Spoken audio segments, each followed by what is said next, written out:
Pedaleando con los Rana Bike, un nuevo grupo liderado por un hombre de 48 años, Gorky, que para él no existen crisis, existen oportunidades, y ha empezado una microempresa personal de 1, 2, 3 deportes, a realizar eventos. En la parte de atrás vienen los demás participantes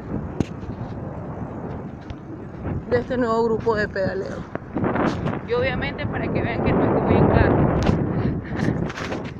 Y Evolución 21 en el terreno, apoyando a los emprendedores. Mañana lo tenemos en Teleradio 13:50 a las 14 horas, www.teleradio.com.es, y en la aplicación para los celulares es Tuning Radio.